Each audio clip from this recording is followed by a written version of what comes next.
Over on Substack, the Unsolicited Advice Reading Group is currently reading Kierkegaard's The Present Age. If you'd like to join us, the link is in the description. Right, Jared Henderson, welcome to Solicited Advice. Thank you for having me. It's a pleasure to be here.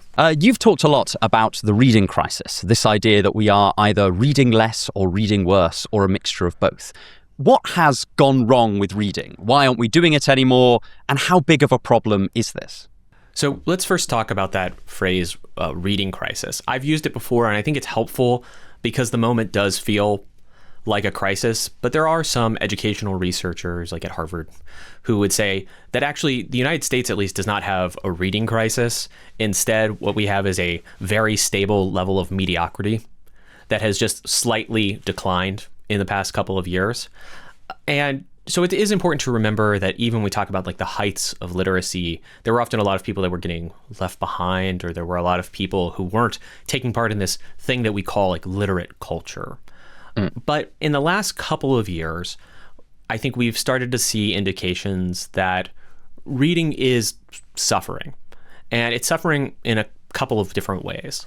The first one is that adults, including adults that have college degrees, so even people who go to graduate school, once they leave school, are starting to read significantly less. Many of them just opt out of reading for pleasure at all, and instead they move to a different form of media consumption, like playing video games, watching TV, watching YouTube. So you would think of those people as sort of like the backbone of mass literacy. They're the ones who would buy hardback books, which is how publishers then make their money, and authors can make some more money because paperback isn't as profitable. And they're the ones who would sort of be the tastemakers too, to decide what's even going to make it to paperback, right? That has started to collapse. More and more Americans also in all educational brackets are just reading less as well. I think that the average is probably misleading here because people who do read tend to read quite a lot. But the median American reads something under 5 books a year. I'd have to check the exact numbers. And part of that is so skewed because so many Americans just don't read anything at all. Okay, that's only talking about books, though, because we have to also take into account that people read on their screen all day. They are consuming information on a near daily basis. If you watch a short, you'll see lots of people have captions. Captions are huge now. People watch movies with closed captioning more often now because they watch on small devices. They are reading in some ways. So there is still some reading going on, but it's sort of fundamentally changing. The other part of this is that students who are coming into college in the last 5 or so years, and this has been covered in articles in The Atlantic, but also in a lot of other papers, including like the campus newspaper at UT Austin ran a feature about this, just about students at UT Austin, a really great, state school in the United States, where students say that they can't keep up with the reading. And it's not that the reading loads have increased over the last 5 years. If anything, they've actually decreased. There was one professor who was quoted at UT Austin who said that his students no longer felt like they could read. It was either Hamlet or Macbeth, whichever one is the longest Shakespeare play, which is about 30,000 words, if I remember correctly. And they couldn't read it in a week. They just said it was too much. Now, you could have other explanations for that. They're really busy. Maybe they all have second jobs. They do extracurriculars. Who knows? But students are finding it harder to keep up with the reading that they would have been previously assigned. So you could look at syllabi that are available from the turn of the century or going back into maybe earlier in the 20th century. And students were just reading significantly more. The norm would be to read 1, 2, maybe sometimes even 3 books per week, per class. And it was just considered that in order to participate in even a sophomore level class, a second year class, I know you guys don't say sophomore. So you would just be reading quite a bit. And you certainly wouldn't only be reading selections from a text. You would be reading whole text and writing about them and discussing them. And you could look at the final exams that were in some of those classes as well. And they would be incredibly thorough questions. Like the sort of in-class essay that you would write would often have really deep analysis questions about multiple texts that you had to try to bring out. And even look at admissions exams from places like Oxford and Cambridge, not to besmirch modern Cambridge, right? look at it from 60 years ago, and the admissions exams look significantly more rigorous for people who wanted to read classics there or study philosophy. They were expected to come in with significantly more knowledge, and that's because they would have already been doing a lot of that reading in the first place. Now students are saying that they can't keep up, and I think a large part of that has to do with, at least in the United States, a pedagogical move that we made to teaching reading by reading selections and excerpts. And even if you look at standardized testing, it will often be about, say, read this paragraph and now answer some multiple choice questions about this. So what you're being trained to do is answer test questions about really small portions of text rather than doing deep analysis of a very large portion of text. As you know, when you read a very large book, you have to weave together many different kinds of themes, and trying to integrate that into a world model is incredibly difficult. So we're seeing that that's also declining. And then on a third level, childhood literacy rates around the world are declining.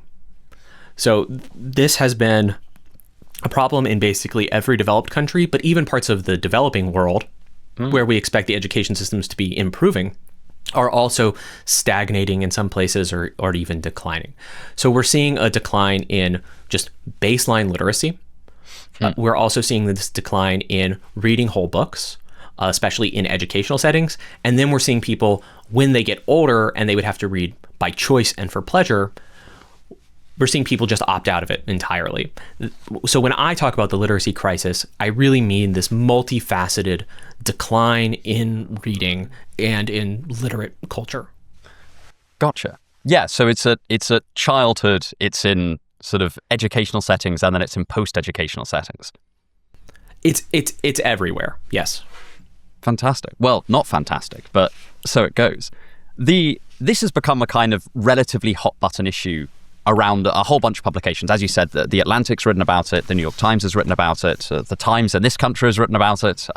It's been almost impossible to escape from. And there has been a tendency, at least in my view, to draw slightly broad, sweeping, and particular conclusions from the decline of reading.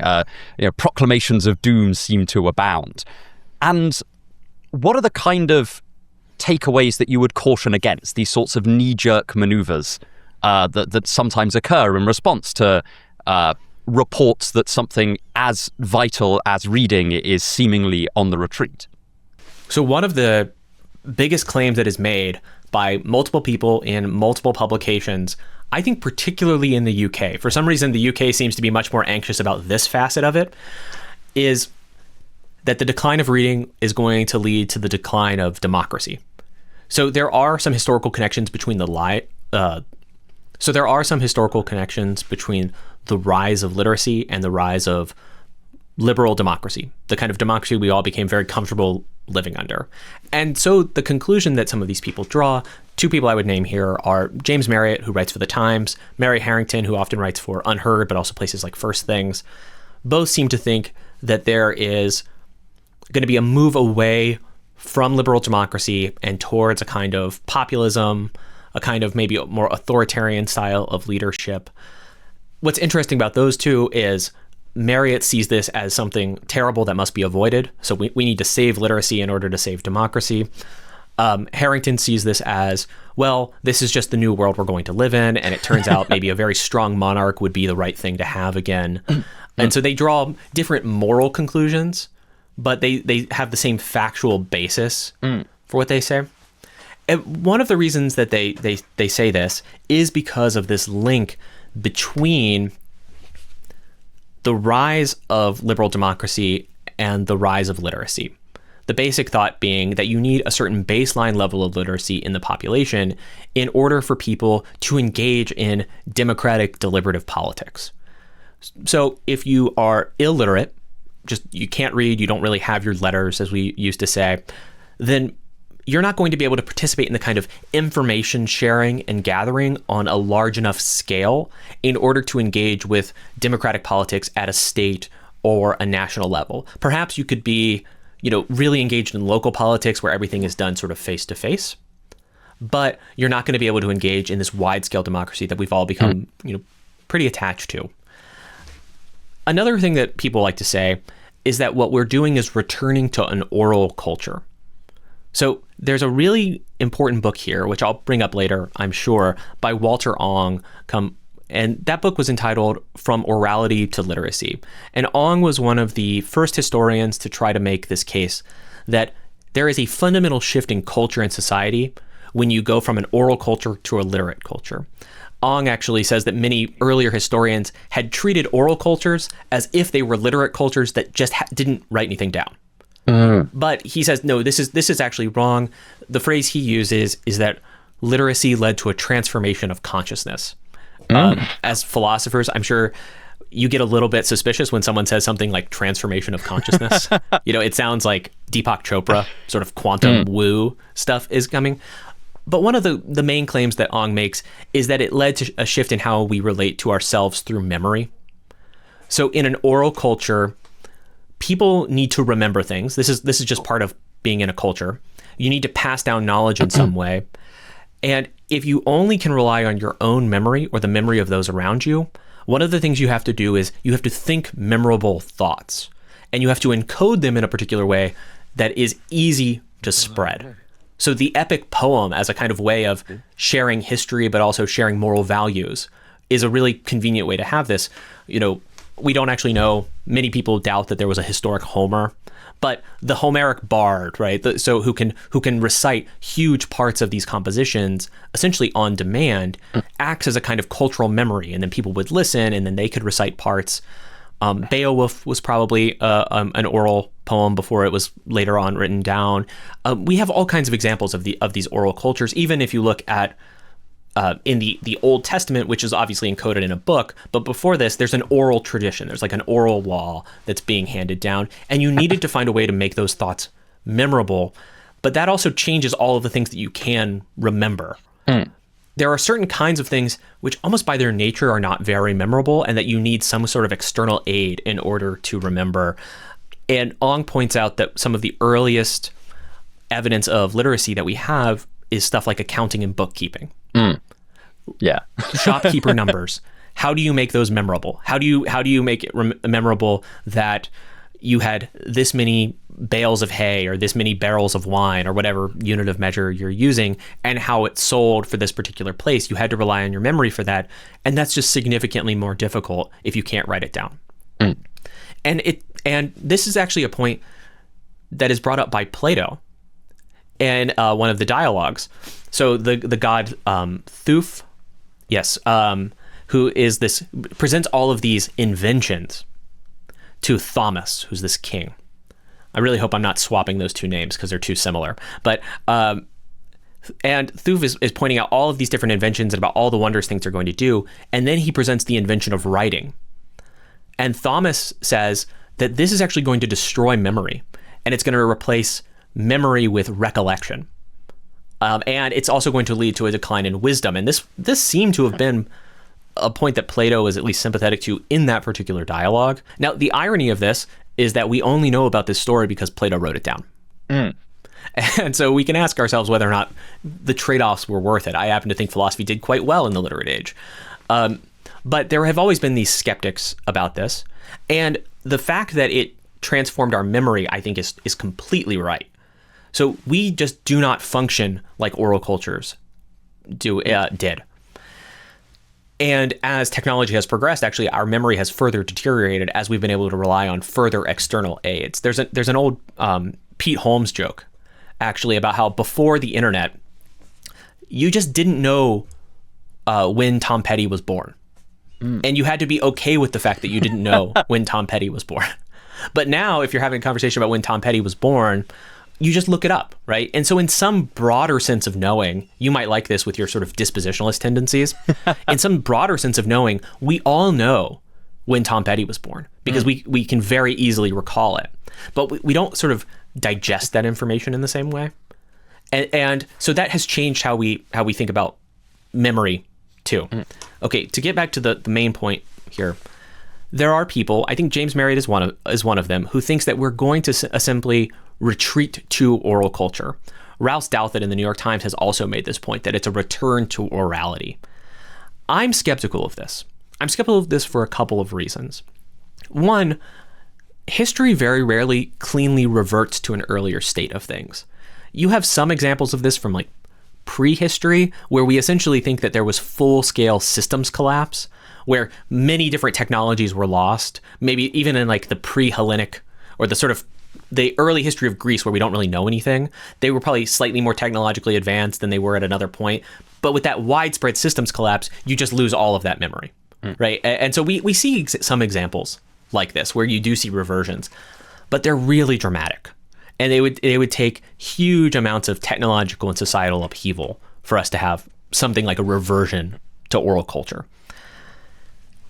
And I also just have this general tendency to think that very rarely is there anything such thing as going back. That reading has already transformed us in such a way. It's changed how we've related to ourselves. It's changed how we've related to God, to society. I have more I could say about that.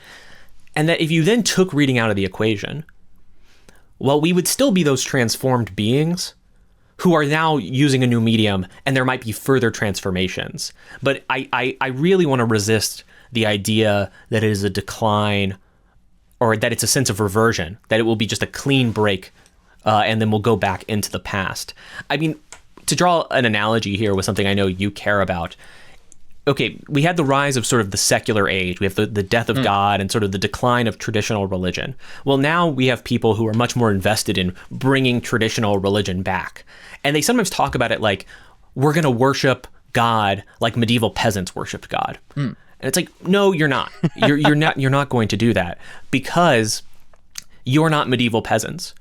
You are post-Montaigne. So the self is changed. You are post the novel. You are post the printing press. You are post the Industrial Revolution. You might have something that's more similar to that than maybe the 1980s were, but it will never be a clean return to the past. I just don't think clean returns to the past ever happen. And so the narratives about literacy and the decline of literacy too often help themselves to these two options. Either this cherished system of politics we have will completely be destroyed, or we're going to revert to an earlier state of things. And I just think the world is much more complicated and unclear than that. So to confidently proclaim it, I think is a mistake. Do you think it's because it's a sort of, there's a natural tendency to reach for something that we already know and are already familiar with in concept when it comes to reacting to some kind of new technology? Like, we were talking before we started recording about the interesting predictions that people made at the end of the 19th and beginning of the 20th century about where technology would take the future. And a lot of the ones that they go for are hyper advanced versions of technology that already exist. So, they're picturing flying cars is like the classic example, right? That's a known technology stretched to some kind of new limit. And, we don't have flying cars. We do have planes, which are arguably just as cool. But the technological advances that have happened aren't manifesting in a way that the people living at the end of the 19th and the beginning of the 20th century could even really grasp, because they're totally new modes of engaging with the world. What was the analogy to the internet in the late 20th century? Like, maybe the library? Like, could somebody have pictured a library that goes around the world physically or something?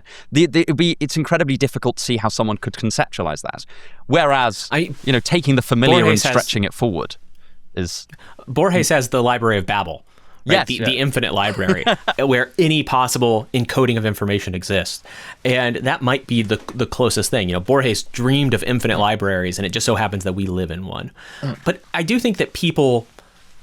they like to reach to what they already know in order to make sense of the future. And this is very understandable, because it's the only thing we have. You and I might be good humans. I'm not a good human, but we might want to pretend to be good humans and say, well, induction is kind of suspect. But we often rely on generalizations about the past and then project them into the future. I mean, it's just what we do. And in some really general ways, this is good. So here's like a prediction about the future that I'm very confident in. As new technologies emerge, society will radically change. Okay, I'm very confident in that prediction. Why? Because as new technologies have emerged in the past, society has radically changed. As soon as you start specifying what those technologies will be, or how society will radically change, I think I become increasingly less confident. And so the more specific you get, the less confident that you can be. And many of the people who are writing about this issue, in part because of the incentives of our media environment and things, they want to express that kind of confidence. And so they reach for the past for examples and analogies, and then they project those really confidently into the future. Let me give you an example about a problem that we could call like information overload, which is very relevant to our modern lives, right? People often feel overloaded with information. The historian at Harvard, Ann Blair, has written about this. She has a book called Too Much to Know that is specifically about Renaissance scholars trying to deal with the fact that suddenly there were too many books to read, which had essentially never been a problem in history. I don't know how many books Aristotle owned or had access to. I've tried to look this up many times, and it seems like no one has found this an interesting enough question to try to answer. But you could probably speculate in the hundreds, maybe, perhaps in the thousands. I probably own 3,000 books. So I probably own, personally, more books than Aristotle ever read.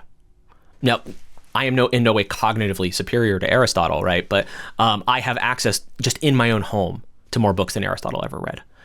I also have access to more books in principle than Aristotle ever could have dreamed of because I have access to the internet. Okay, so you might think that's a problem here where a lot of us wonder, like, how would we possibly even make sense of this huge swarm of information? Well, it turns out Renaissance scholars had the same problem. It was a smaller scale, but they were really stressed about it because previously it was like you get this important book. Every book you get is important. You read it thoroughly, you digest it, you write about it. Well, what do you do when suddenly the printing press has emerged, or all of these different technologies have emerged that make the transmission of information so much easier? I mean, remember, for a long time, if you wanted books to be preserved, you had monks copying them by hand, doing a few pages a day to make sure that they didn't make errors. Suddenly, we could create, a historical analog to the photocopy. You set the sheet once, you make 100 copies, you set the next sheet, you do it, right? And so books just had proliferated. And they had to figure out some way to make sense of it. And this is actually where we see the rise of things like digests. So people would write book summaries and put them into digest and then distribute them so that you could decide which books were actually worth your time.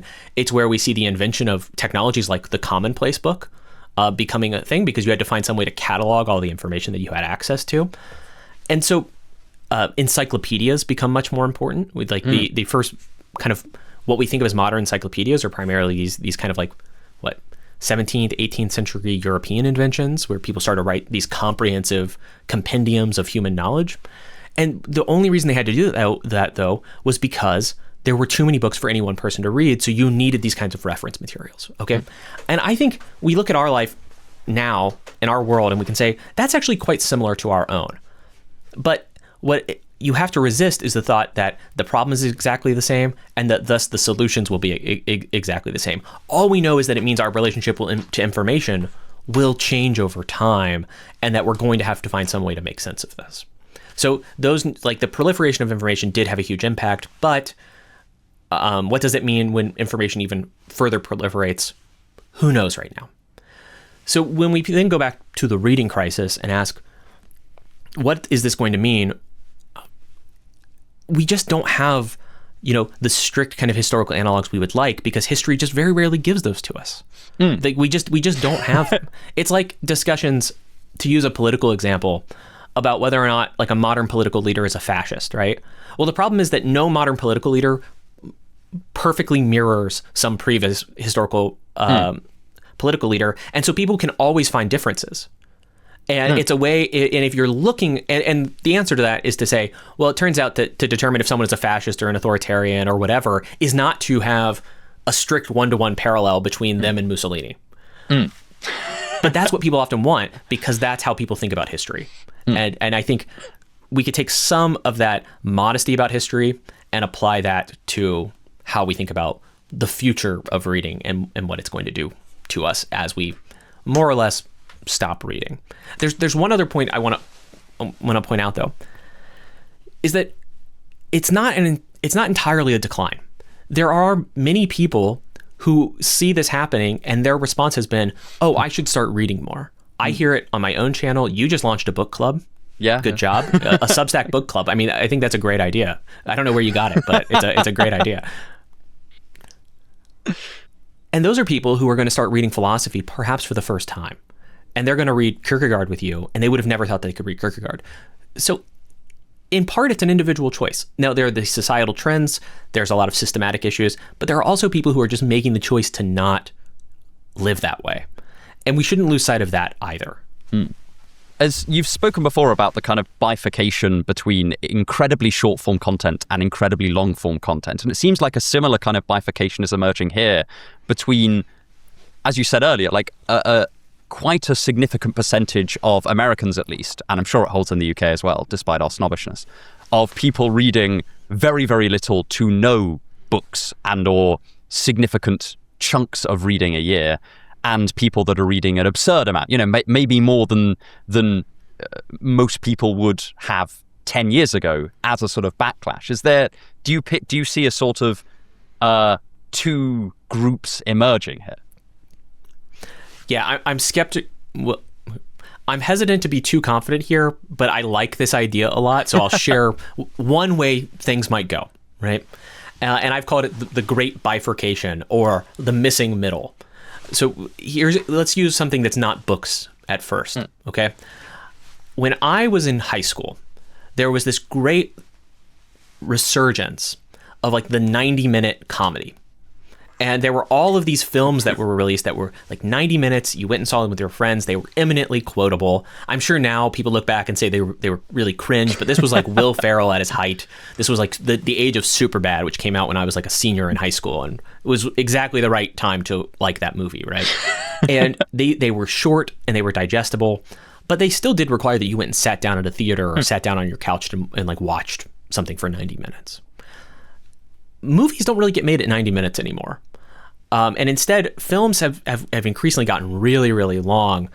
When Christopher Nolan's Odyssey comes out, I mean, it's not going to be Lawrence of Arabia, but it's going to be 3 hours, I'm sure, right? Every Christopher Nolan film is huge. And increasingly, it's like when people decide they want to go to the cinema, they go because they want to have a huge experience. And then if they're not going to be at the movie theater, they want to watch short form content. And so they watch shorter and shorter episodes of things. They watch 15-minute YouTube videos, or they just watch shorts a lot. And it seems like media kind of tends to skew where you have incredibly long content and you have incredibly short content. And the people who consume those two things might also be different people. And I think that might happen with reading too, where just more and more people are going to decide that reading's just not for them. And they were never really properly taught how. They don't find enjoyment. One interesting thing about reading is that your reading skill is a better predictor of reading enjoyment rather than reading enjoyment being a predictor of skill. Right. So the better you are at reading, the more you enjoy it. And so that means that you won't enjoy it if you first start. It's like going to the gym. The first day at the gym sucks, right? But then if you go a lot, you're like, wow, I love being at the gym. And it's like, why do you love being at the gym so much? Well, it's because you're really good at picking up heavy things now, and that feels good. But when you're not good at it, you don't like going. That's why it's so hard for people to get started. So there will be more people who check out of reading entirely, and then there are going to be this rise, and I think you already see this, of people you could call like super readers. Maybe they're not reading as much as like the scholars of the 19th century did when they had when literacy is kind of at its height for a certain class of people. But they're going to be reading 100 books a year. They're going to be reading a book a week. They're going to be reading tons of books and reading them well and reading them thoroughly. And you're just going to see this bifurcation of people. And I'm more confident in that prediction because you already see it happening. And I think it's a trend that has already been strengthening over the last couple of years. So I think you could see it a little bit more often, at least for the foreseeable future. And so I feel confident in saying that I think that will happen.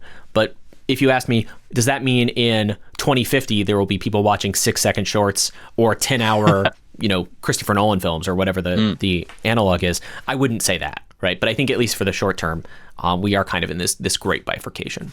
Another interesting kind of visual media example there is like the binge watch.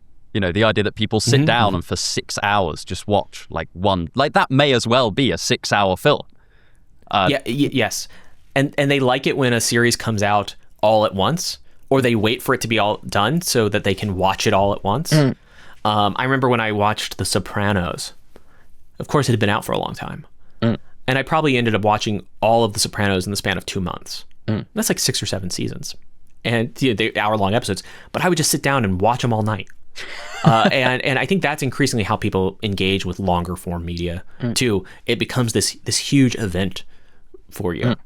In the same way that, there are some people who do a slow read of War and Peace. They could read just like a chapter a day or a chapter a week, and then they just like make their way through it. But increasingly the people who really read War and Peace are just like, nope, for 4 hours before bed, I just read. And so they read War and Peace in 2 weeks. And then there are people who just are never going to pick up War and Peace. And I think that's the difference. Fun enough, I've read War and Peace once, and it was when I was a teenager, and I did that exact thing. I read it in like 4 hour. In fact, it was on holiday. So my parents, my lovely, wonderful parents had taken me on a really, really lovely holiday, and I just decided, or I picked up War and Peace to take with me with this idea of like, this is a great book. I should really kind of get to know this. And then I got there and I read it and I was completely hooked, because War and Peace is actually a very fast-paced book. There's just a lot happens in it. It's breezy. The chapters are very short. It's often very funny. Yeah, exactly. And so you actually don't want to put it down. And my poor parents, because they'd taken me on this very nice holiday, and all I did for pretty much the entire like week and a half we were away was read War and Peace. I spent about a week in Tokyo. When I around the week I turned, I think like 28. I was in graduate school, and I had gone on a trip with my now wife. We had visited China and a few other places, and then she stayed in China to see her family, and then I went to Tokyo by myself, and I read Haruki Murakami's 1Q84, which is maybe 800 pages or something. I read it that week, and I spent a huge amount of my time in Tokyo just going to bars and drinking like these incredible they're like whiskey mixed with like some kind of soda that don't feel like alcoholic beverages until you realize that you've had 6 and you have to like stumble home. And I would just sit there for hours and read Murakami, which might be like the most cringe thing I've ever admitted to doing, right? But I read it there, and I spent a huge amount of my time in Tokyo just reading, because it was like, I love this book. I want to see it. It's set in Tokyo. It felt very thematic. I had read it, started it like a few days like on the plane, and I was like, I could just read it here, right? It'll be great. Maybe it wasn't the best way to spend my trip. It made for a good time though. And typically when I read a very long book, I read it in the course of a week. And I've actually noticed my reading pace. If I read a short book, if I'm reading a book by Byung-Chul Han, I'll spread that out over like 3 days for some reason. But I can also read a very long book in roughly the same amount of days. Because I just tend to read like a portion of it. And those portions just happen to be longer because it's a very long book. If I'm reading a Charles Taylor book, I read 60 pages in a sitting. Even though those are like harder pages, so you sit a lot longer. But I just read them. And I think that's how a lot of people relate to reading these days. Yeah, I have found that as well. I will almost always finish a fraction of a book rather than a set page number. Like there are times where I decide that I'm going to slow down and read something very slowly. I'm doing that with the Brothers Karamazov this year. I just want to take it slow because I really love it, and I always race through it.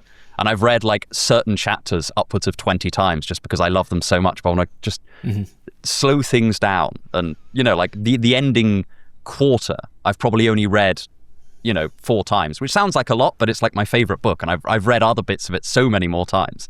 And so it'd be interesting just to go back and slowly digest it, because I think we sometimes forget that, like a lot of Dostoevsky's books and like a lot of now what we now consider to be classics, they were released in parts in a journal, which is wild to think now.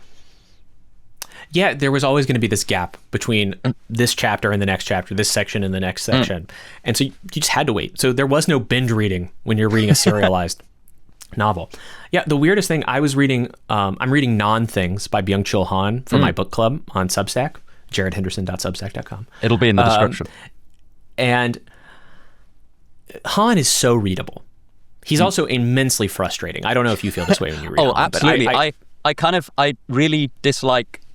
I mean, if you're watching Byung-Chul Han, I do like you, but I dislike Byung-Chul Han's habit of referencing something from like one of his very, very obscure books that I struggle to get a copy of in a more, in a book that I can get, but then like there's no re-explanation of the term. It's just like, a reference to something.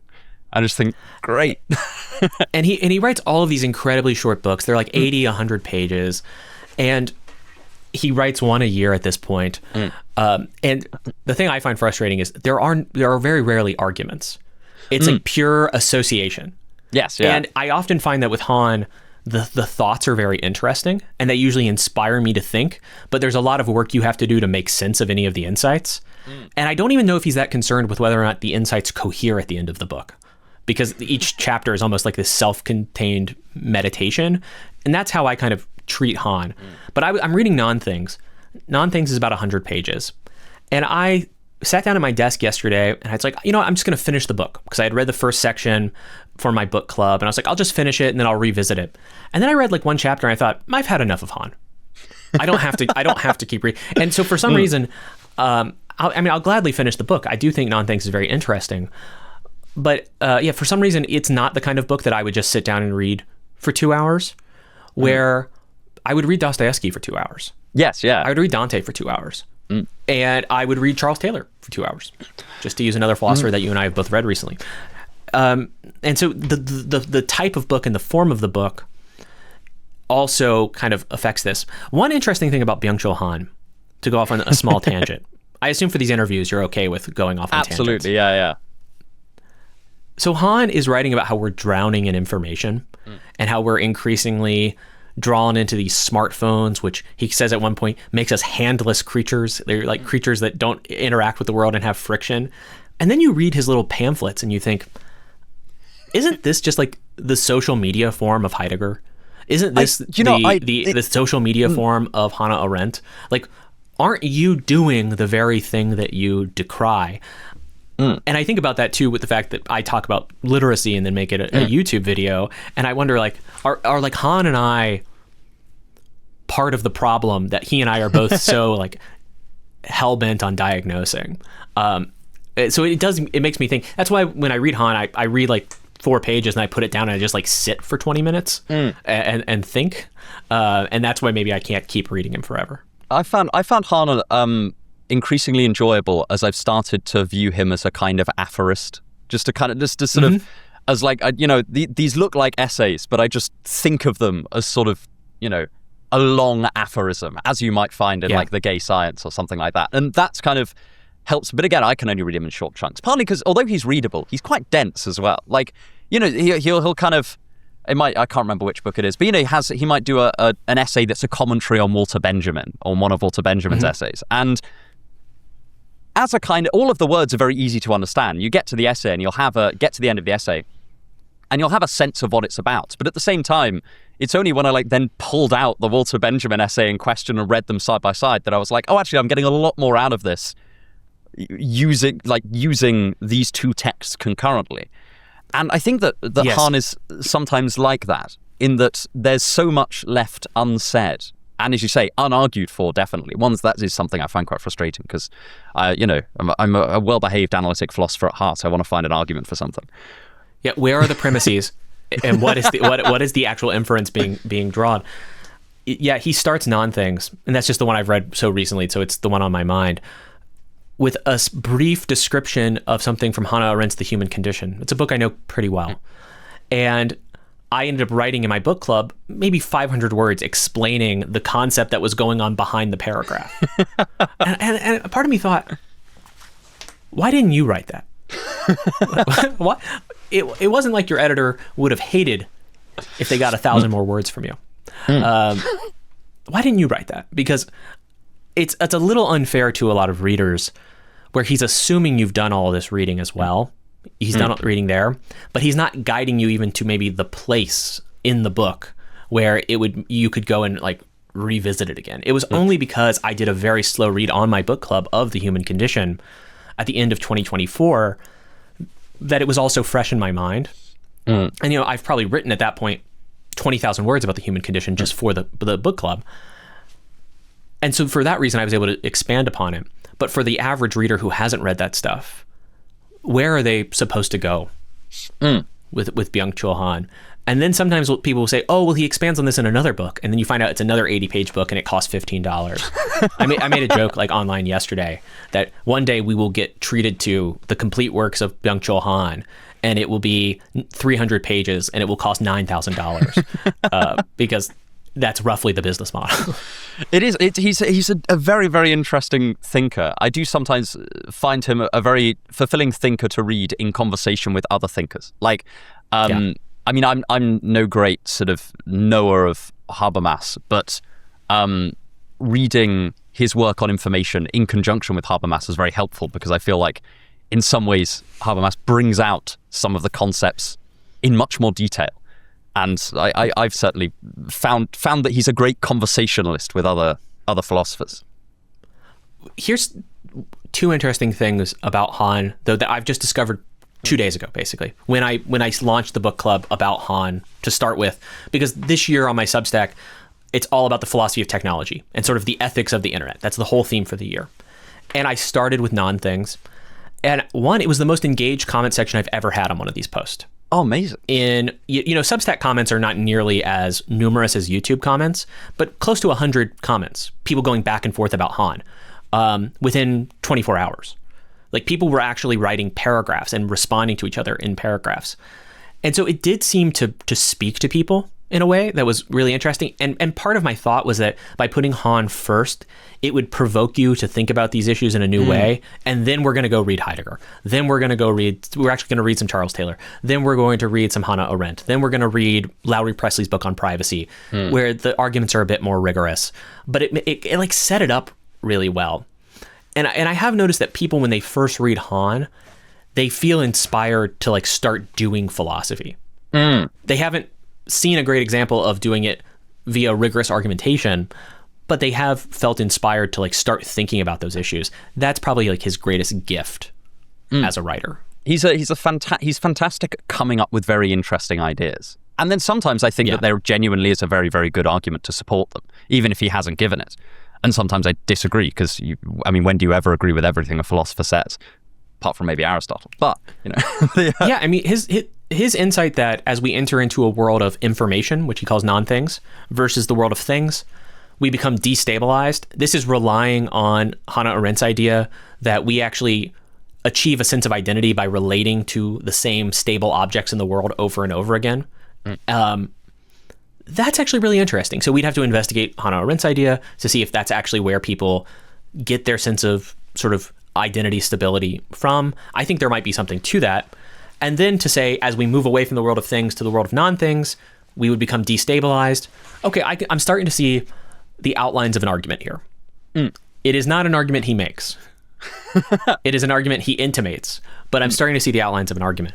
And I think that you could expand on them, and that's why he's still worth reading. This has been more negative about Han than I think I intended, because I do think he's genuinely interesting. At this point, I've read probably 15 of his books, 10 of his books, something like that. I mean, I've read a good deal of Han.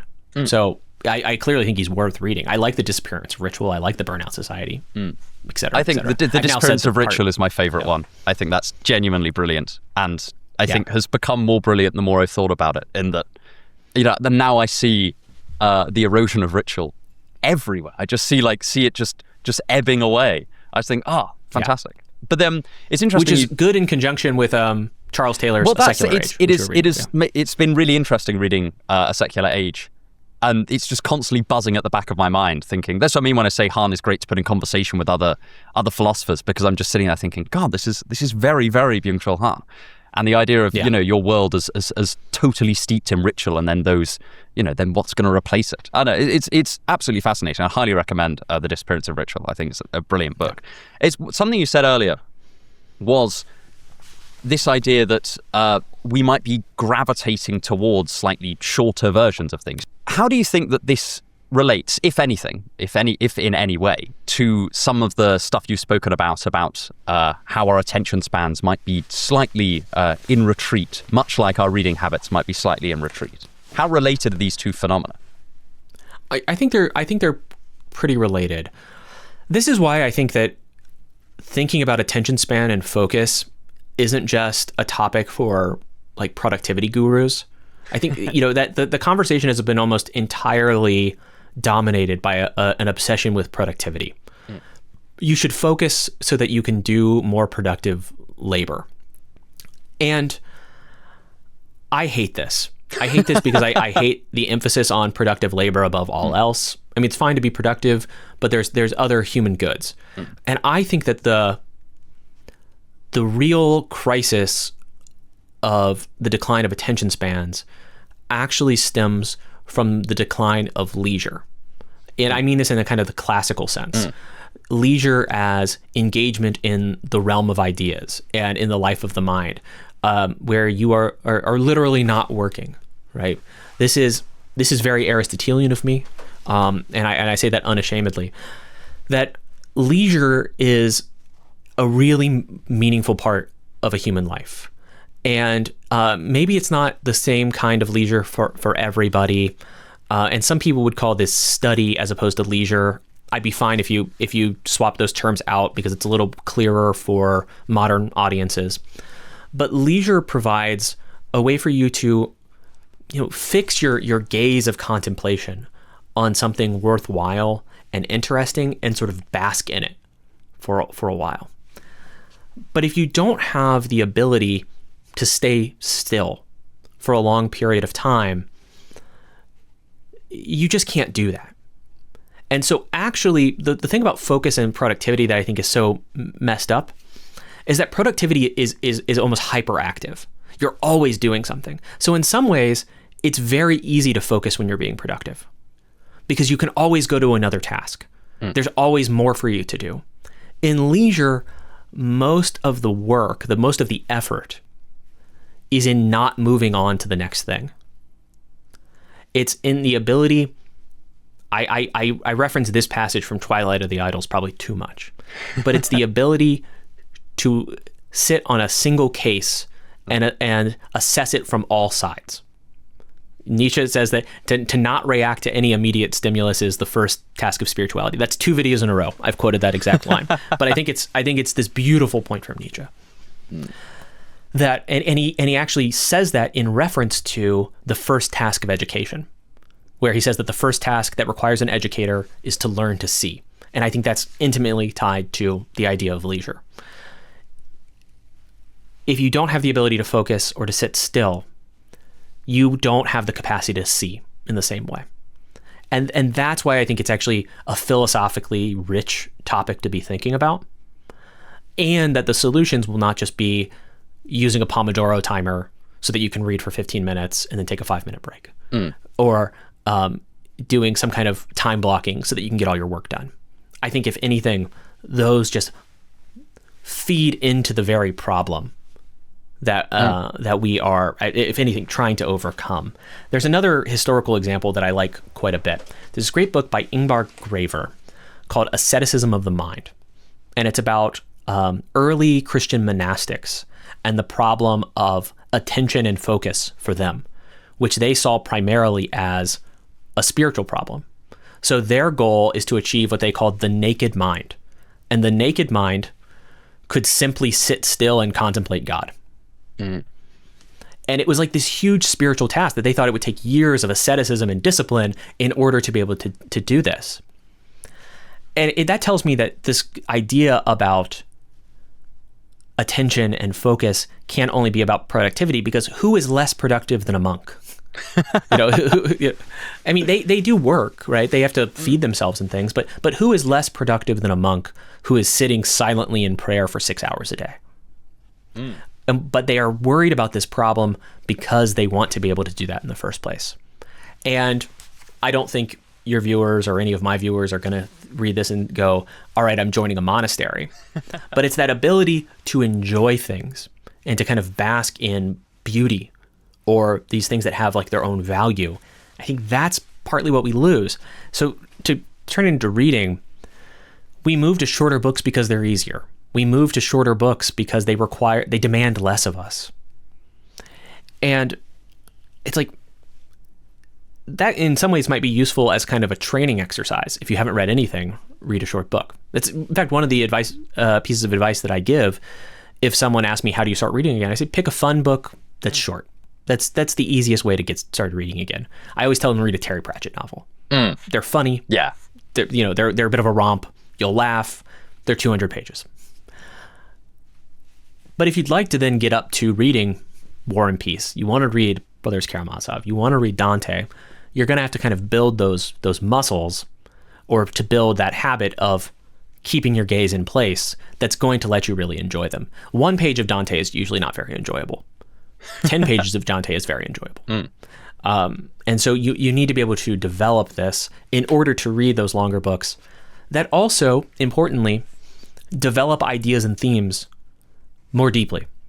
Length and depth are related when it comes to writing.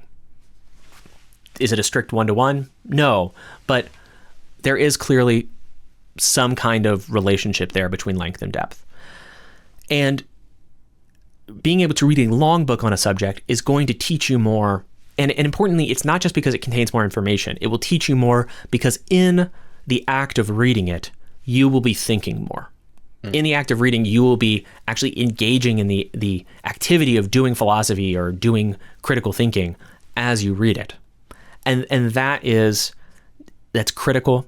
I mean, it's crucial for developing the mind, to put it back in Aristotelian terms, to develop those intellectual virtues. But you could, I actually like to think about virtues slightly less teleologically, and just to say to think of them as skills that you develop. Courage is a kind of skill to do the right thing when you really don't want to. And a lot of these intellectual virtues are about the skill of being able to participate in critical inquiry, often in a community.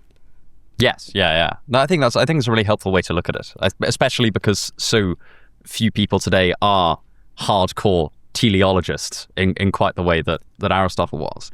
It's interesting you bring up the subject of enjoyment, because it's something that I think quite a lot about when it comes to focus. I think one of the most butchered books in recent memory is Flow by Mihai Csikszentmihalyi, because it's been turned into this sort of beginner's productivity guru book. And actually, so much of it is about how focused flow states and the amount and depth of them that you can achieve is what contributes to a sense of felt meaning in your life. It's a book about joy. And I think that gets skimmed over because focus is also so useful for productivity. But there really is an element of recapturing the sense of, meditative enjoyment that focus brings. I have a toddler. He's 2.5. And he loves playing with trains. He loves building train tracks and playing with them. And he can play with them for an hour at a time, which for a toddler is a huge task.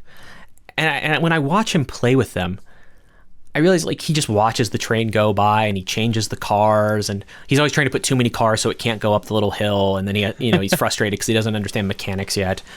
But when I watch him, one of the things that I'm always struck by is how it takes no work for him to do this for an hour. It's just, he's purely in it, right? And it's because he loves them. And I'll sometimes ask him, was that fun? He'll say, that was fun. I was like, do you love it? He's like, I love trains. And I think cultivating that ability to actually deeply enjoy things, that's crucial too. Like I said earlier, how much your reading skills predict your enjoyment of it. And so that means if you become a better reader, you will be able to enjoy it more, which means you will be able to do it more and you will be able to do it longer, which means you'll be in that kind of meditative enjoyment, like you were saying in the discussion of Flow. I haven't read that book, but you'll be able to just sit with it for a lot longer. I remember some of my favorite times in graduate school weren't reading, but they were just in these long discussions of a philosophical issue, like at the bar with my fellow graduate students. And you would realize we'd been talking for 3 hours. We'd gotten up a couple of times to get more beers, but we'd been talking almost uninterrupted about the issue for 3 hours. And why was that? It was because it was a group of people that we all liked, at least to some extent. You don't like everybody you go to grad school with, but and you're around them for so long that eventually you'll find something about them that annoys you. But it was so fun to just be in that moment and to go deep with them because you all like each other enough and you also care about the issue enough and you find enjoyment in the act of investigating. And that is what was so cool about it. And that was so intellectually fruitful for me and basically for anybody who's in these kinds of environments.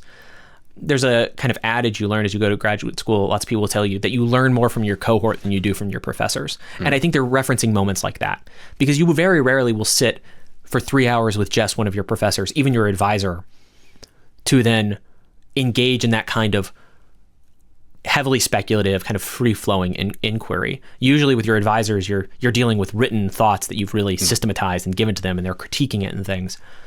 But you learn more, and in fact, sometimes things will become more fruitful, and they'll give you some of your best ideas when you're just deep in that conversation. And you can have something like that with your reading a book too. Like deep in a conversation with an author through the book that they've read, suddenly an idea hits you, and like this spark. The biggest struggle for me is that sometimes when I'm reading, I immediately think, oh, I want to start writing. Because like an idea will spark, right? And that's why I keep a notebook there and I just jot down the idea, and then I hopefully we'll come back to it.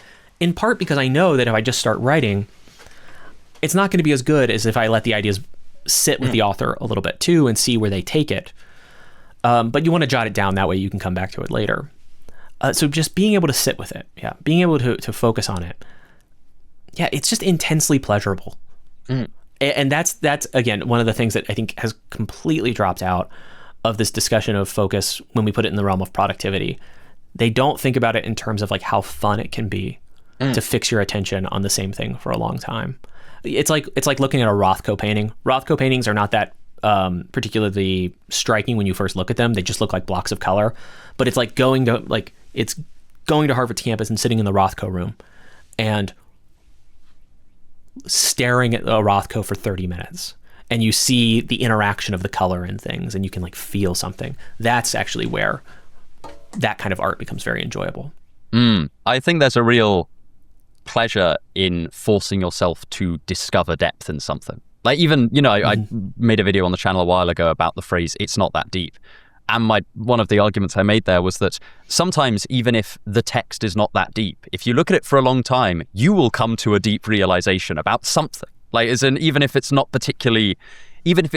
in the text, sort of whatever we take that to mean, there is a real enjoyment and value in sitting there and forcing yourself to extract some kind of meaningful observation from a thing. I sometimes challenge myself to do this with like a kind of pop song or something. I'll just kind of sit there and look at the lyrics and go, no, hang on a sec. Like if I really did want to take something from this, like I can't get up until I have come to some kind of observation that I think is valuable. And it might be something that initially looks quite vapid. I think that can be just a very, very helpful exercise. Yeah, look, some of the deepest art, in my opinion, is basically any song off of the Beach Boys' Pet Sounds.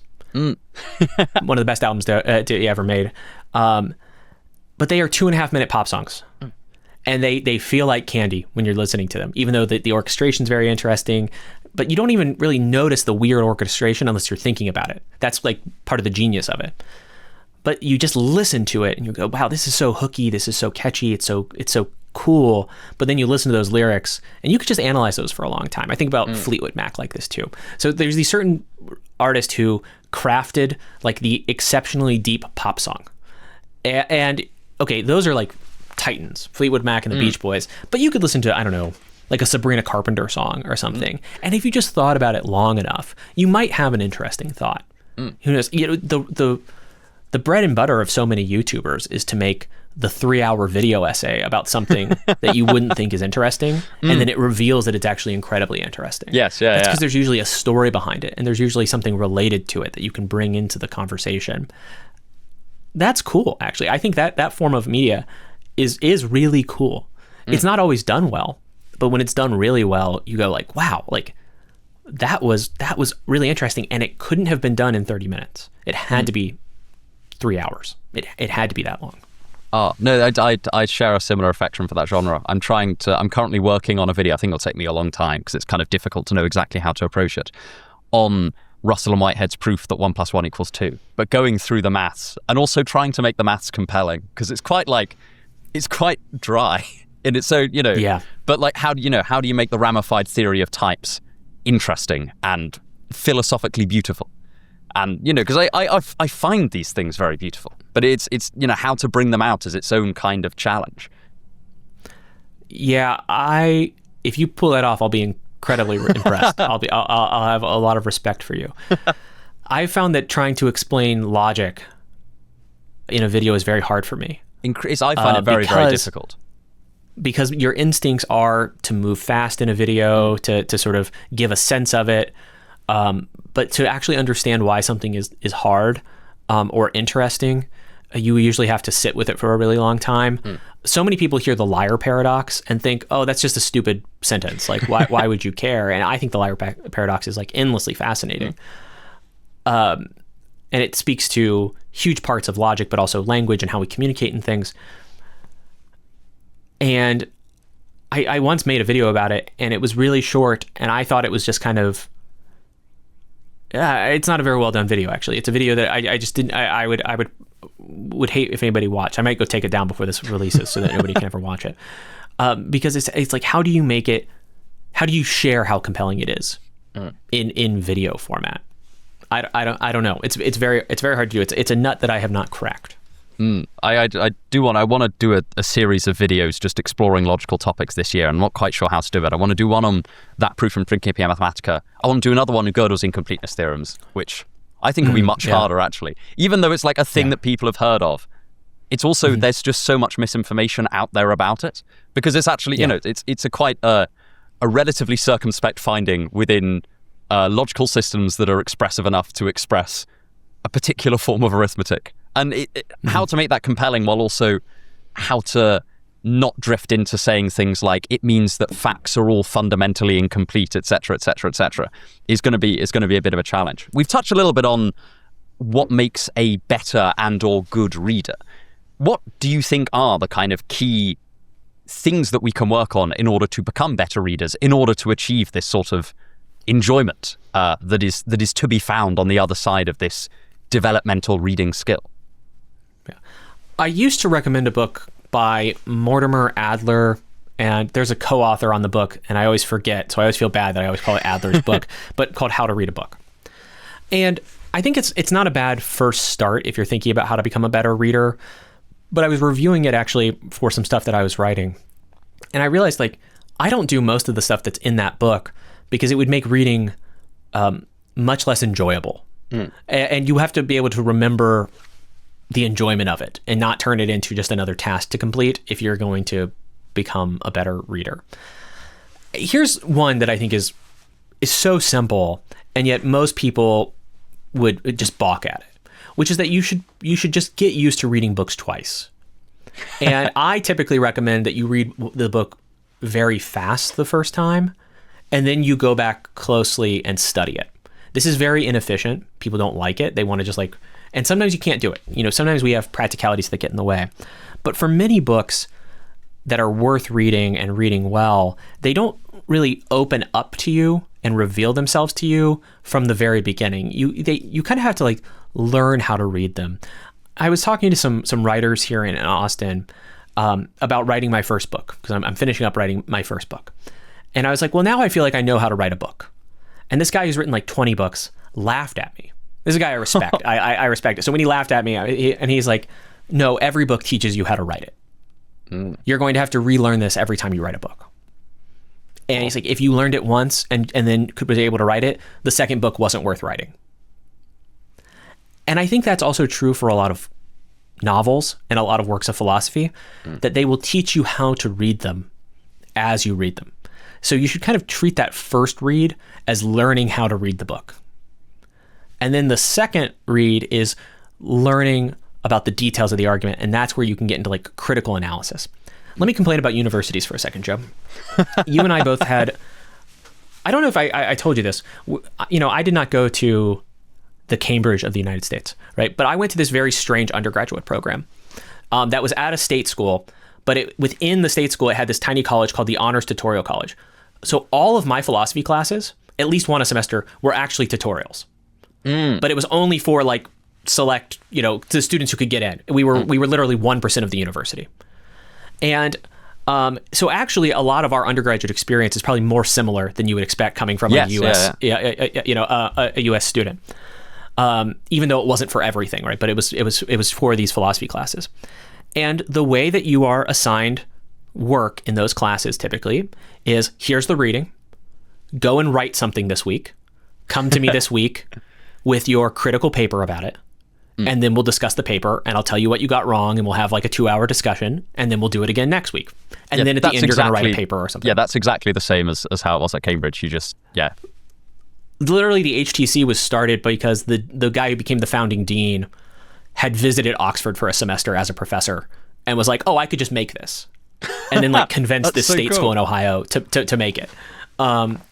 It's an incredible exercise. But one of the things it makes you do is you have to read you have a week to read it. You have a week to read it and then a week and to write. You don't have time to digest it before you immediately turn to criticism. And it creates an environment where to show that you understood it, you have to show why it's wrong. Right. Yeah. And I had to eventually learn, taking other history of philosophy seminars with professors. I had this one professor in grad school who very confidently said, the great philosophers never made any mistakes. And I asked, like, you don't really believe that, right? And he's like, well, no, but if I let myself believe that while I'm reading, I read them better. So his task of like reading Hume was to say that nothing in Hume was nonsense. And so if I find a passage or a sentence that doesn't make any sense, I could write a paper trying my best to reconstruct that argument. And that's a very different approach than just finding the argument and saying, but Hume helps himself to this premise here that would never make any sense. So why, and thus Hume fails. That's just less interesting. The more interesting work comes from trying to reconstruct it. You might then ultimately conclude that it fails. But it's developing that long, patient skill of building arguments from those books, or developing the themes and not in a novel and not immediately going and saying, oh, well, Dostoevsky thinks this about women, therefore he's wrong. I mean, you can find lots of things in Dostoevsky to criticize, but like help yourself to like getting in the mind of Dostoevsky a little bit more, right? Then you could write something critical later, but like give yourself that time to just like be in his head for a long time. I find this really useful actually when I'm reading Nietzsche, because I'm so like non-Nietzschean, like personally, I'm like the first man. I'm so far away from being the last man. But I love reading Nietzsche. And when I'm reading Nietzsche, I have to like just give in and say, let me try to read like Friedrich Nietzsche wants me to read for a really long time. And the way we were taught in school, and the way a lot of people are taught in school, to write those quick response papers doesn't inculcate that. So you actually have to probably go and do more work later on to try and build those skills for yourself. So if people could just like slow down a little bit, especially if they're really just thinking like, I want to be a better reader, let yourself be really, really slow for a long time. And then eventually you're going to find that you read more and you read faster and you read better, and you'll get up to reading as many books as you want per year. But just let yourself be incredibly slow for as long as you need to be, because you're actually letting yourself, to go back to the gym analogy, it's like you're learning the form of the lifts before you're learning how to lift heavy weight. But if you move to the heavy weight before you know proper form, that's just a recipe for injury, and then you'll never do it again. So just like take the time, like just be slow, and rid yourself of these culturally ingrained ideas that you need to be as fast and efficient as possible to prove that actually you're like a real reader. There's this talk that's been online a lot lately that I mostly hate about like performative readers, right? Yeah, I've come because there was this whole thing about, this is like classic internet dialogue in the sense that it came to me about 3 months later when my sister told me about it. Because like I'm kind of going online feels a bit like bringing work home for me. So actually I'm a pretty live under a rock person in my day-to-day life. But yeah, like the idea of performative reading and performative, like reading Simone de Beauvoir in a cafe, which I thought was, when I heard that, I was horrified, because in preparation for our going through all of the classics, I've been reading The Second Sex in a cafe the day before, and I thought, oh no, It's me. I'm sorry to tell you this, Joe, but when people are talking about performative readers, they're talking about you. Now, I think the category is bullshit, but like you run a YouTube channel where you talk about Nietzsche and Kierkegaard and like nihilism. I'm sorry, man. Like it's you, right? Well, I actually think the more worrying kind of performative reading is focusing too much on the numbers so that you can prove that you're exceptionally well read by saying that you read 100 books or whatever. I mean, I'm trying to read more this year because I'm not writing as much because my book's almost done. So I have kind of a number goal in my head. But I also basically like, if I don't get anywhere close to that goal, who cares? Right. And you should just like give up on it very, very quickly. And if you focus on things like numbers, the real issue there is that you've taken a metric and made that metric the measure of value rather than it being like an indicator of the value that's actually in the practice itself. And so that would be the kind of performative reading I would say people should resist at all cost. But if you want to read Simone de Beauvoir in a cafe, I mean, enjoy yourself, right? You want to read Nietzsche even though you're 16 and everyone's going to say you're going to become insufferable. No, just go read Nietzsche. It's totally fine. Don't worry about performing like that. And most of the time when people mean performative, actually, this is just like a gripe about it. This is like one of those words that entered through academia, mostly through Judith Butler. But performativity for Butler is not bad. But performativity isn't bad. It actually is constitutive of social roles. Now, those social roles might be bad, but the performativity is just an aspect of how we build meaning together and build the social world together.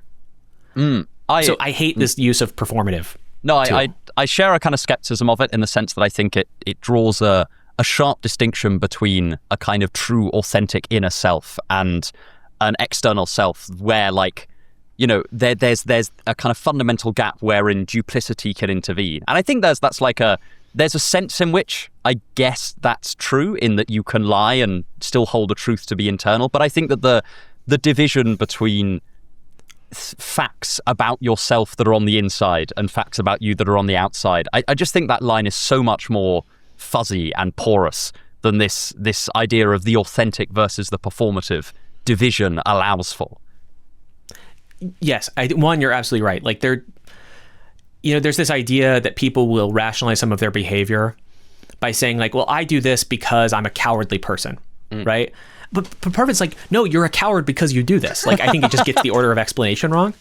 And so that means also that you don't have to be a coward. You can change it. You can perform being courageous. And guess what? In so doing, you become courageous. I think that's fine. The other point about this is like, I think there's a perfectly good word for that inauthenticity that people mean, which is just phony. And what it is we don't like phonies. Unfortunately, The Catcher in the Rye has ruined that word for everybody. I've not read The Catcher in the Rye. Okay. Well, Holden Caulfield calls a lot of people phonies. Right. And a lot of people find Holden Caulfield very annoying. I read The Catcher in the Rye, I think I was 14, and probably became insufferable because I read it. But for that reason, it's a deeply important book to me, actually. I think it's great. I'll get flamed or roasted in the comments by some people, but like screw you guys, like it's a good book. There's a reason everybody loved it when they first read it. There's a reason, right? And in fact, you might be being phony by hating it so much. I'll make that conjecture. But we have this word phony, and that's what we mean because we don't like it when people lie to us. But when it comes to your reading and things, no, if you want to be the kind of guy who reads Simone de Beauvoir, or you want to be the kind of person who does, it's not just men there, but for some reason, Performative Readers is mostly about men in the online discourse. But if you want to be the kind of person that reads those books, here's what it takes to be the kind of person who reads them. You read them. That's all there is to it. It's literally becoming that kind of person is just the act of doing it. And so that just means that you should decide if that's the kind of person you want to be, and then you could just go and do it. I mean, it reminds me, there is this another line from Nietzsche that's sort of reasonably relevant to this, is the idea of, he talks about, I can't remember which book it's from. I think it's either The Gay Science or The Genealogy of Morals, but I can't quite remember, where he talks about people confusing the flash of lightning and the thunder that comes after for two separate objects, and analogizes that to this division between, you've got an internal thing, and then there's willing, and then there's action. And, I think that on the whole, Nietzsche ends up reconstructing quite a nuanced but acceptable picture of the will. And so in some ways he still has that division. But I still think that as a picture of where we draw unnecessary divisions between internal states and external states, I think is very insightful. Yeah, absolutely. So I think that when it comes to becoming a better reader, a lot of people start to think, I can't become a better reader because I'm just not that kind of person, right? Like that I don't have like kind of the inner stuff that's going to make that possible. But if you get rid of that idea that there's this inner stuff that makes it possible, and then there's like the act of doing it, and you realize that the act of doing it is the thing itself, then actually basically anybody can do this. I basically say that the reading advice I give is probably acceptable for like moderately bright high schoolers and anyone beyond. So if you are a moderately bright high schooler, you can probably do this. Even if you weren't great in literature or in English class, you can do it because you can become someone who is, the kids who do well in like literature classes in high school are the kids who like reading. Now, like, it's like the kids who don't do well are the kids who don't like reading, so they don't read it, right? Like that's the difference. And so, and the kids who didn't like reading could have overcome that by just reading. It would have taken a lot of work. I'm not saying it's easy, but don't buy into this division of people, that there are the people who can read and the people who can't. If anything, where you fall in that kind of bifurcation I was describing earlier is a matter of choice. And if you don't like which side you're on, it's very easy to move. These are not fixed. It's not a caste system or something. It's not, I'm not even making a kind of claim about psychological types like Nietzsche might. I'm just saying you can move from one side to the other. In fact, more people move from the consuming, large in-depth media to the shorts section. That it's very porous in that direction, but it's porous in the other direction as well. And what are the ways that you think that the existence of the internet has made it both more difficult, but also in some ways easier to become a better and deeper reader? Because I do think I've been quite critical of the incentives of the internet as pushing us towards incredibly emotionally effective, incredibly short and incredibly stimulating content. But I also think there is an underrated narrow path the other way. It is very much a narrow path, but it is possible. Talking about like the problems, I mean, everyone can just guess what I'll say, and you kind of mentioned this. Content with a negative valence travels fast. People find themselves clicking on things. The problem with clickbait is that it works, even on people who hate clickbait. So I would, we all know the problems. Here's something I've noticed though. You can use the internet to build kind of communities of similar interest much more easily, especially if you don't live in major cities. So if you live in a small town, you might be the only person in that small town who wants to read Nietzsche. And finding someone who will meet with you weekly to read Nietzsche is going to be incredibly difficult. You could probably find a Discord server where people want to read Nietzsche with you. You could probably make friends in some ways. There are people who are on my book club who said they've never read philosophy before, but they've now read Aristotle's Ethics, Aristotle's Politics, and Plato's Republic with me. And some of these people are in their 60s or 70s, and they say, I've never read philosophy, but I decided I should have read it, and I started. And they did that because they found a place on the internet that would provide a structure for them and provide them a place to have those conversations. The internet is good insofar as it fosters authentic human connection. There are lots of drives towards inauthenticity or through phoniness or whatever, and there's lots of distractions on either side. But it can actually do that if you're very intentional about it, and you stop yourself from giving into the kind of perpetual negativity that's online, and can do what you can to sort of block out all of these kind of sirens that are calling you in every direction.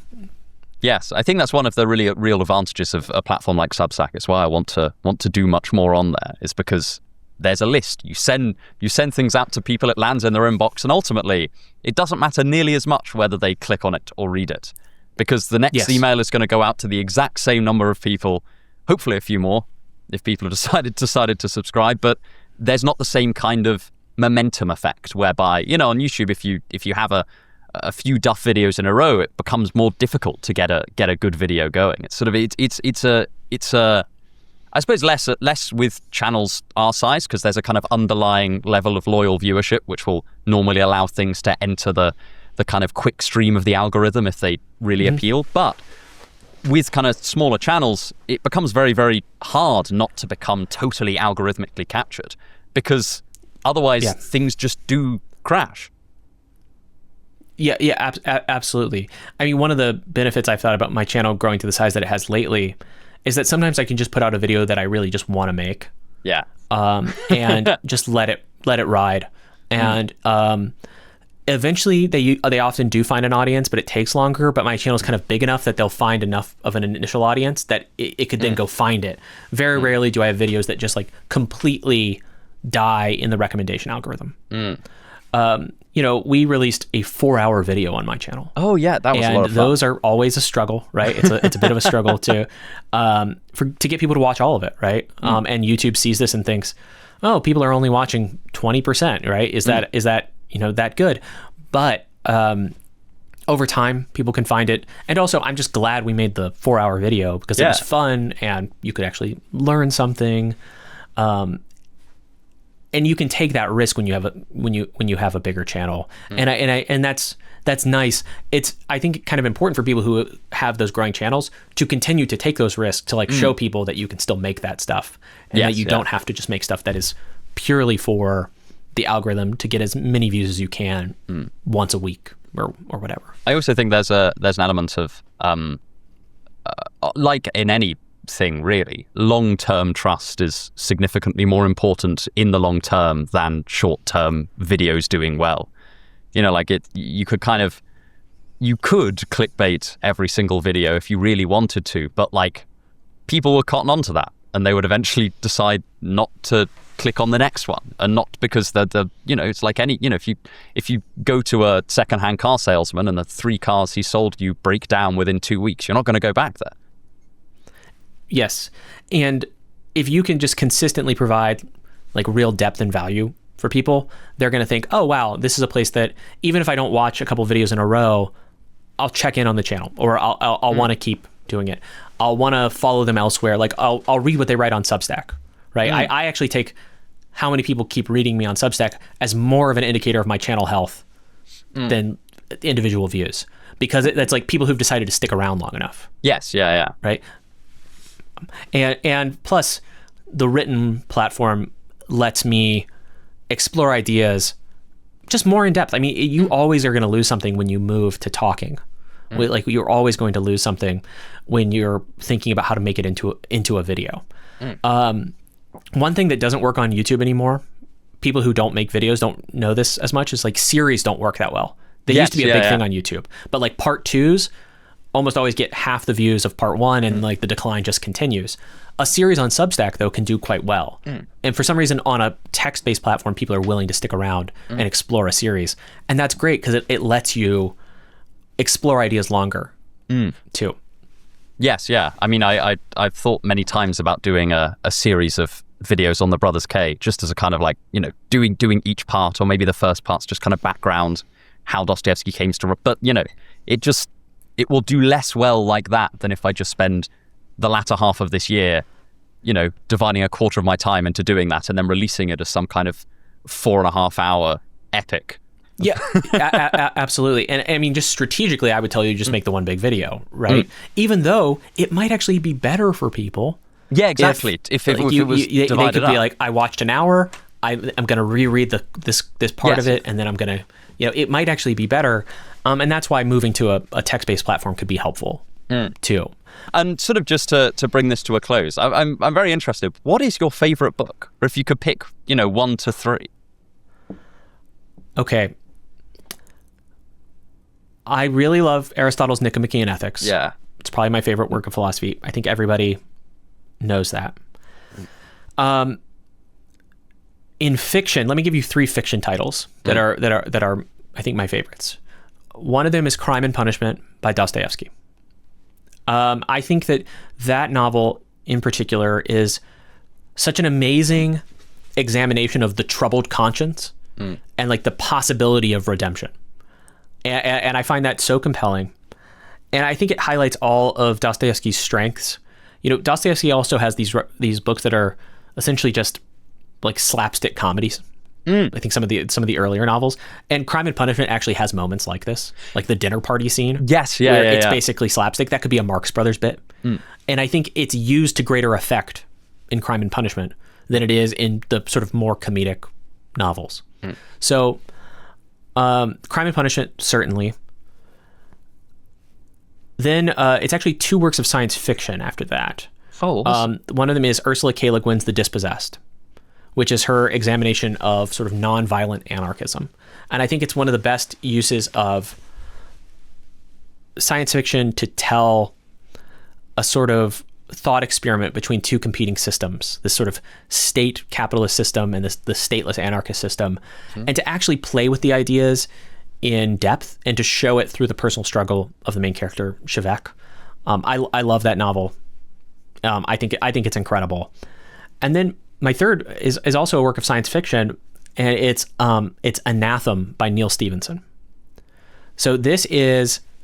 Have you ever read this book? No. I've read basically no science fiction, and so I will definitely have to, because I've read the Earthsea trilogy by Ursula K. Le Guin, but I haven't read any of her science fiction stuff.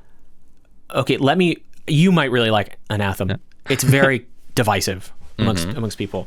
Okay, it is set in a world that looks a lot like Earth, and I can't say much more about that because that ends up being relevant to the book, where the main character is essentially a monk, but in these monasteries that are called maths that are dedicated to scientific inquiry. And basically anyone who is interested in science has to go and live in these. And they exist in these sort of concentric, or these sort of ever decreasing in size circles. The first ones are Unarians, where you live for a year in isolation, and then once a year you can go outside and people can leave. And then inside there are people who live for a decade. And then there are inside communities that live for 100 years in isolation. So you could theoretically be in one and never enter the outside world. Wow. And then within that, there are the millenarians who are for 1,000 years. And they are isolated for 1,000 years, developing weird scientific theories and things. And then every 1,000 years, they can share their results with other people. So there's this week-long or like 10-day-long thing once a year or every 10 years where people are like frantically sending out papers and collecting mail and things so that they can gain as much knowledge as possible. And it's the one time they get to see each other. But if you were asking, like, what's the novel like about? It's about the debate between nominalism and realism. Wow. It turns out this is the fundamental philosophical divide between these people in these maths, the people who believe in the sort of Platonic realm and the people who don't. And so it's actually a work not of speculative science so much, but of like speculative metaphysics. That's so cool. And then trace that out over about 800 pages. It also just does this great stuff with language. Like, you won't understand what's being said for about 100 pages because there's so much jargon and slang, but at some point it just kind of clicks and you kind of get it all. Right. And then there will be these moments that are like these demonstrations of mathematical principles. One of them just is Socrates' demonstration to the boy in the Meno. Oh, what, the recollection of the triangle? Yes. And it's someone doing that, and then like it's in an appendix and you can just read it. And it's like That's used so cool. for this kind of thing. And it's like almost this love letter to like the realm of ideas. It's beautiful. I love it. I can never convince anybody else to love it as much as I do. But I mean, I've been meaning to get into science fiction just because it's like I like science fiction films and TV. I just like science fiction books have just completely passed me by. So I'll have a look into that. I'm a big science fiction reader, and I think some of them are truly great and are just as thought provoking as sort of the great works of literature. Not all of them, but some. Because I remember it's interesting because it's nice to sort of end on the topic of fiction a little bit, because I went through a stage in my teenage years of just thinking that reading fiction was a waste of time. And this is something that is like, I hold almost the opposite opinion now. I think that fiction is so severely undervalued. Did you ever have a phase like that? I'm just interested. A little bit, yeah. I didn't read novels for probably about 5 or 6 years, mostly while I was in graduate school. And then it was near the end of my time in graduate school that I started reading novels more often. And now the majority of what I read are novels. They're easier to read than like works of philosophy anyways, right? And I can read novels before I go to bed. I can't read philosophy right before I go to bed. And I think the thought was nonfiction books are full of ideas. And I want to encounter these ideas and I want to learn something. But novels are often just as full of ideas. They're presented in very different forms. And I think achieving some kind of healthy mix between reading fiction and reading nonfiction is probably crucial for anybody who just takes reading seriously. And it also just helps you read more too, because you won't feel like picking up a work of philosophy every single day. But you could then just go read that novel. And so I often am reading books concurrently, reading 2 or 3 books and just like going back and forth between them, and having a mix of styles and genre and things make it just easier to read more. And in a way that's really pleasant. Yeah, I think there's something incredibly magical about a really good philosophical or psychological novel, because even if it's presenting an idea that you're quite familiar with, like Dostoevsky, it's not like, he presents ideas that you couldn't encounter elsewhere. You've read Orthodox theologians. I imagine that nothing that Dostoevsky says is like new in terms of if you have to break it down into propositions. But there's something about the way that a good philosophical novel manages to both present ideas and draw in the sort of affects and drives, to be a bit Nietzschean about it, into a wonderful piece of, I'm going to say rhetoric, but I don't mean that in a pejorative sense. I mean that it gets the idea into your bones in a way that I find quite hard to describe. I find that the value of fiction and novel reading is a little bit like quite a lot of sort of, I don't know, life lessons, I suppose you call them, whereby until you're on the other side of it, like, it doesn't make any sense. Like, I'm going to give you a book, it's 500 pages of falsehoods, and it's going to change your life. Yeah. It sounds almost magical, right? I've said this to you before. My own intellectual relationship to my religion is very complicated because I've never been able to kind of tell myself what were like the philosophical rationales for being Eastern Orthodox. But when I read Dostoevsky, being Eastern Orthodox makes a lot of sense to me.